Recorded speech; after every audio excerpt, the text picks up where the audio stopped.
여러분 안녕하십니까? 뉴스투데이 제주입니다.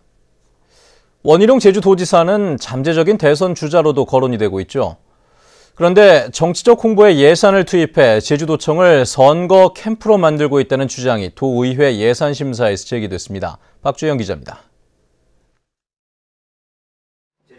제주도가 내년에 도정 여론조사를 하겠다며 새롭게 편성한 예산은 1억 원.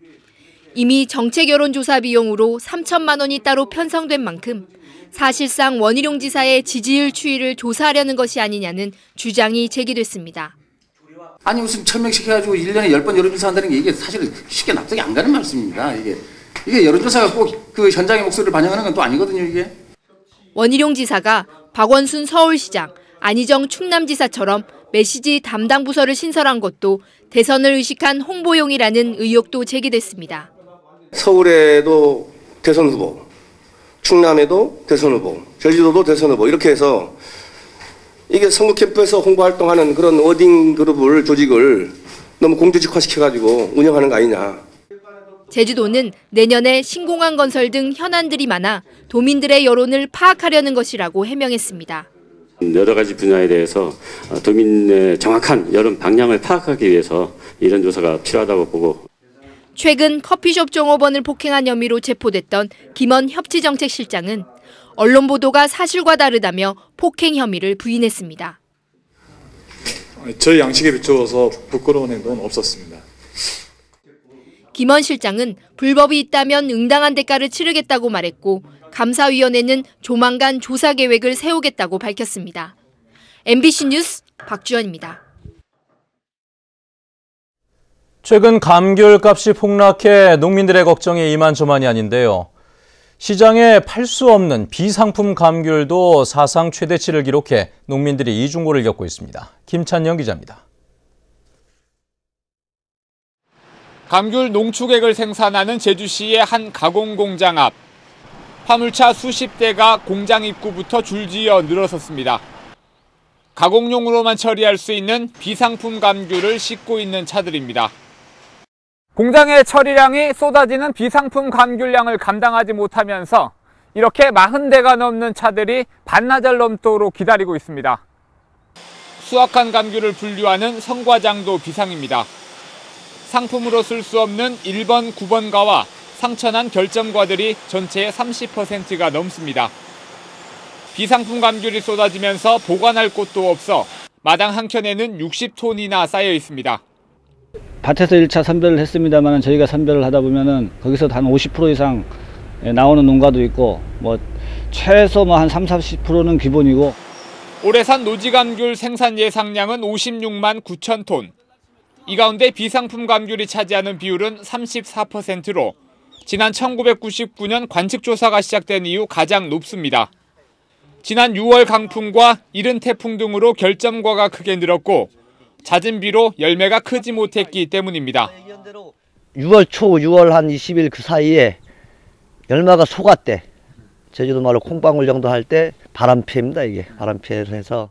최근 감귤 경락가는 10kg에 9,000원대로 작년보다 30% 가까이 폭락했습니다. 여기에 팔 수 있는 상품 감귤까지 크게 줄면서 농민들의 시름이 깊어가고 있습니다. MBC 뉴스 김찬현입니다. 일반적으로 자서전이라고 하면 사회 지도층이나 유명 인사들의 인생 이야기를 담은 책이라고 생각할 수가 있죠. 장애를 극복하면서 평생을 살아온 어르신들의 진솔한 자서전이 훈훈한 감동을 주고 있다고 합니다. 이소영 기자가 만나봤습니다. 백발의 노인이 주름진 손으로 한자 한자 정성을 다해 글을 써내려갑니다. 청각장애를 앓고 있는 허동회 할아버지는 요즘 글 쓰는 재미에 푹 빠졌습니다.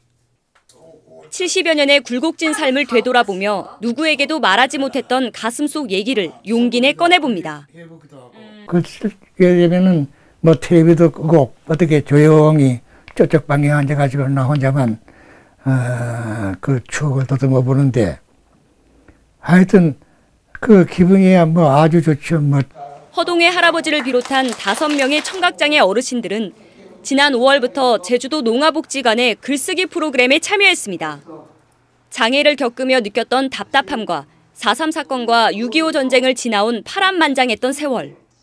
가족과의 이별 등 가슴 아픈 개인사까지 한 권의 자서전에 담아내면서 마음의 위로를 얻었습니다. 내가 살아있구나 하는 거 최고로 느끼고요. 다시 쓰고 싶다는 마음도 생기고 앞으로 이런 일이 있으면 또 쓰고 싶어요. 농아복지관은 올해 처음 시도한 자서전 쓰기가 고령 장애인들의 치유와 재활에 큰 도움이 됐다며 앞으로도 글을 쓸 수 있는 기회를 늘리겠다고 밝혔습니다. MBC 뉴스 이소연입니다.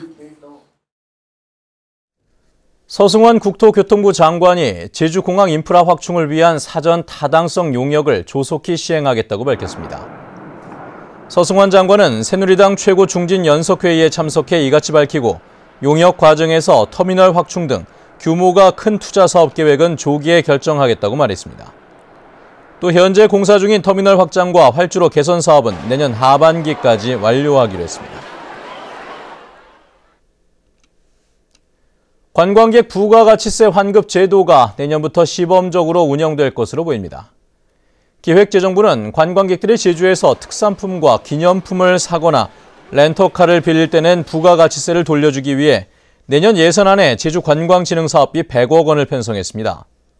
부가세 환급 제도는 지난 2011년 제주특별법에 반영됐지만 정부가 세금 감소 등 부작용이 있다며 미뤄왔는데 내년부터 3년 동안 시범 운영한 뒤 효과를 분석해 지속 여부를 결정합니다.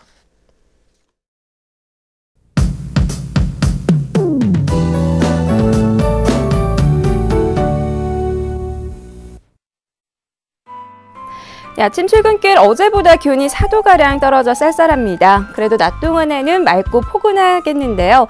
큰 일교차에만 주의하신다면 바깥 활동하기 무난하겠습니다. 내일은 아침부터 비 소식이 있는데요. 예상되는 비의 양은 5에서 20mm가량으로 늦은 오후부터는 차츰 그치겠습니다. 다음은 자세한 지역별 날씨입니다. 현재 북부 지역의 기온 9도 내외에 보이고 있고요. 낮 기온은 16도 안팎까지 오르겠습니다. 서부 지역의 기온 8도까지 떨어져 있지만 낮에는 19도까지 기온이 크게 오르겠습니다.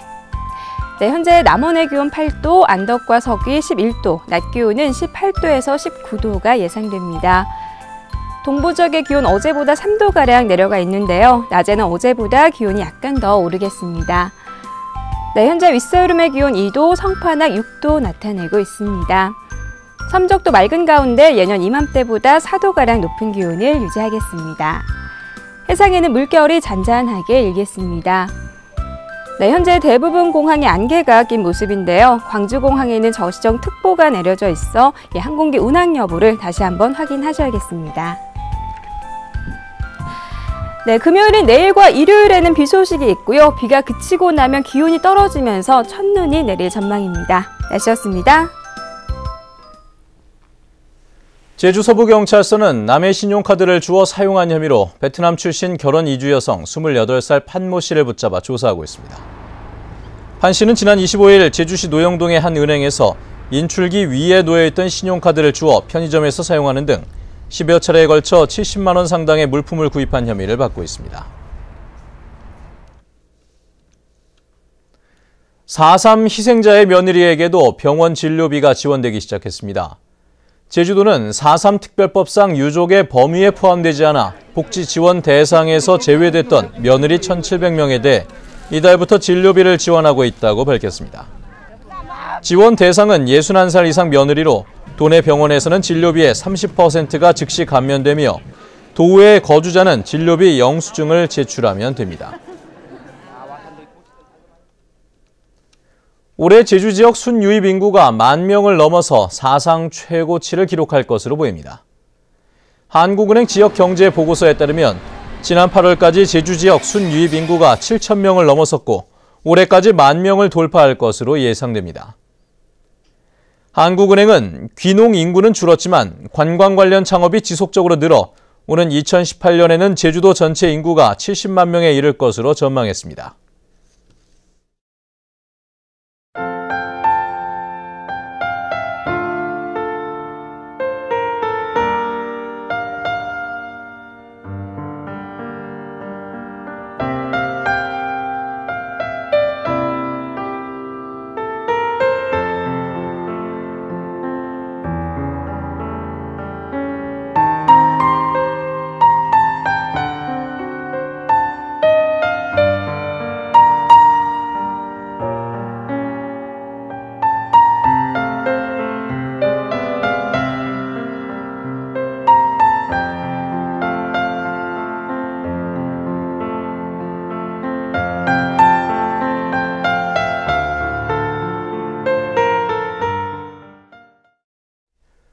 네, 뉴스투데이 제주를 마칩니다. 시청해주신 여러분 고맙습니다.